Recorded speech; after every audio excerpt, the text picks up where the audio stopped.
This is Tom Cahill, and it's lunchtime on Friday, the 4th of June 2021. This is just to um, confirm that I have actually managed to put the video up that I couldn't put up before. Now, I've been trying to put the video on brand YouTube, but the reason I thought of brand YouTube was because that guy Vernon Coleman, he was using brand YouTube. The problem was when you try and put the videos up, they just don't go up. You press upload and it just doesn't work. Yeah, so you upload it, it loads up, but then when you click like confirm to sort of say, yeah, right, that's it, I want to publish it just won't happen. And I've tried it several times and it won't work. And I tried it on different days as well. Anyway, still haven't really found out whether that Coleman's legit or not, or what his game is, because he endorses all the dodgy people. Like, he endorses the UK column. He endorses Richie Allen. Now, Richie Allen has been endorsing that Kevin Annett. Now, the thing with these people is you say Richie Allen just seems like a harmless Wally. Yeah? He's a disinformation waffle for waffling retards. It's like low level stuff for low level people who just have got no significance to anything and it's like chewing gum. It's not actual food. But then he's put Kevin Annett on, and that Kevin Annett is just a complete liar, right, and a con man.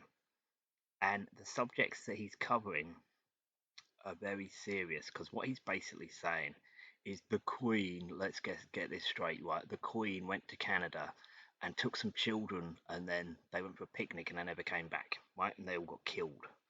And he's got these people who it seems were abused in residential schools, and he kind of inveigles them. This has been more than 10 years ago, I'd imagine, when this first started.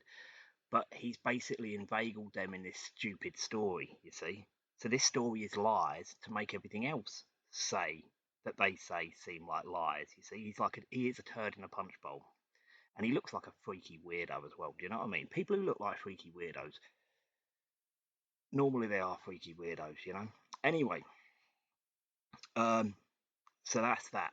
But the thing is, there is another aspect to it, and I don't know if this is linked or not, but it will inherently become linked. Is there has been some news headlines recently about children being dug up at one of these residential care homes in Canada for Native American Indian type people, yeah.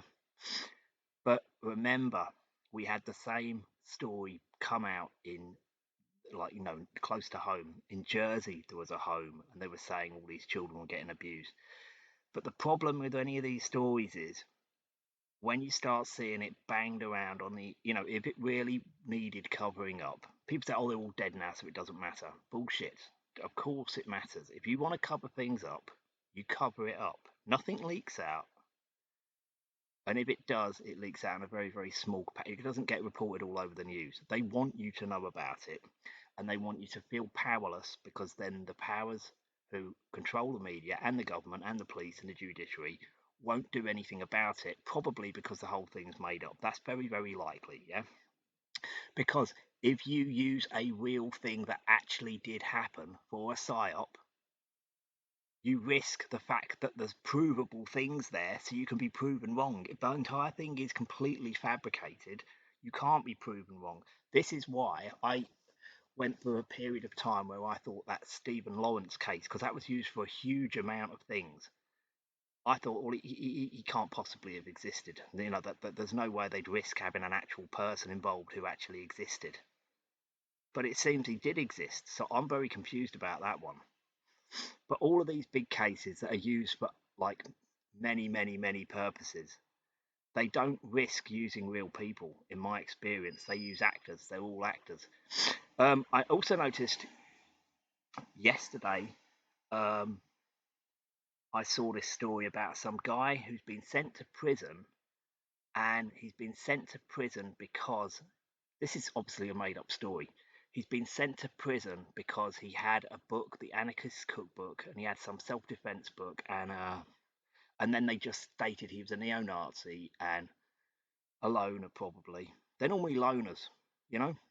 It actually occurred to me today, why are all these neo-Nazis. I know there's no such real. I mean, I've known people who said they're Nazis, but they're generally very, very straight down the line people, and that, of course, they're not racist and stuff like this. This is the other thing. They don't fit into this fake concept of what a Nazi is. There's a lot of people who think that's a good system. People actually understand how it works. It's kind of, but there's very few people who have any clue what they're talking about, and people who would actually pretend to be neo-Nazis, they're just sort of like, people with IQs below sort of 50 IQ points and stuff like that. They're just fucking thickos. They're not really relevant. They're not a guide to anything that should really concern the public, because they're not the kind of people that make decisions and get things done. They're just weirdos, who basically stay at home most of the time. But anyway, it just occurred to me that all of these, like, what was his name?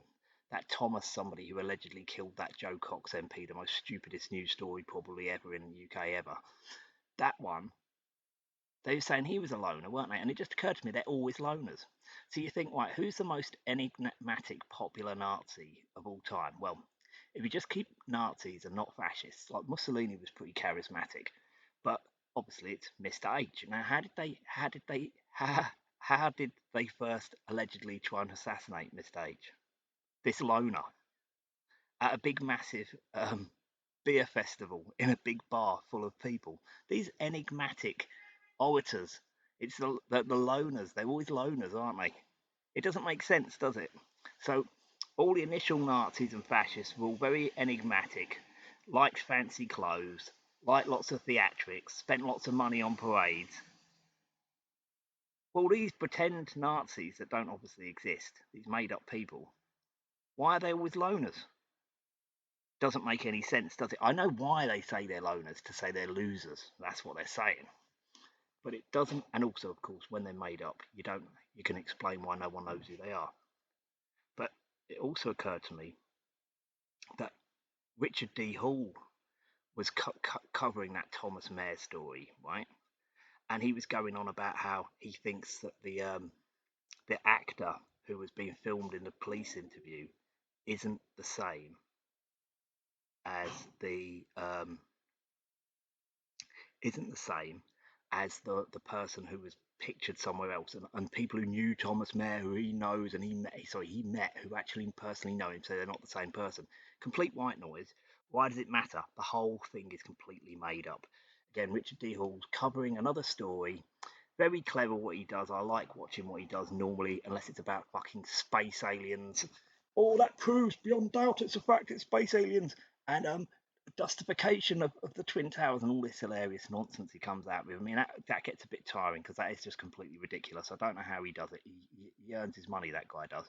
But anyway, so brand YouTube, right? It's got the same username as my YouTube channel, and that's Tango Zero Mike Charlie Alpha Hotel Indigo Lima Lima. So Tom Cahill, but with a zero in Tom.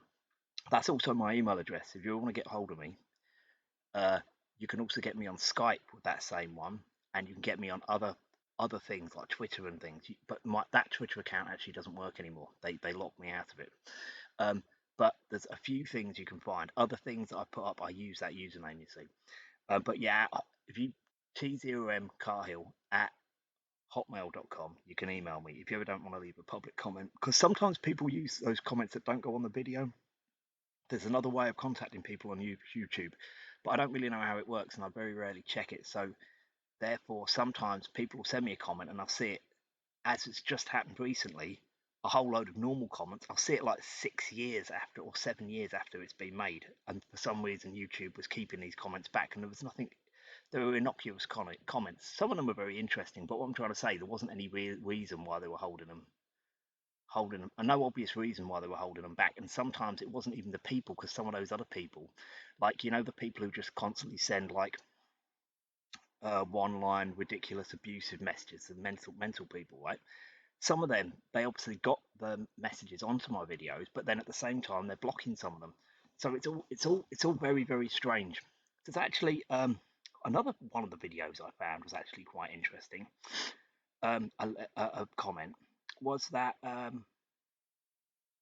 oh, the comment was Ian Puddick's admitting on one of these videos, he's admitting that he made up his Twitter trial was fake. He's actually admitted that it was fake, so that's quite an interesting one. But I haven't really had time to ponder it. I mean, he just does these things. He's like an extrovert weirdo. He's just poking people to get attention. Poor guy. He's completely fucked up, isn't he? But anyway, we always said that, and he thought he's cleverer than me. Fucking hell. Oh well. Anyway, someone he's someone's son, isn't he? Anyway, okay. So spare a thought for Ian Puddock. Let's hope he loses weight and doesn't die a complete mess as he's lived the rest of his life. Right, so it's been Tom Cahill.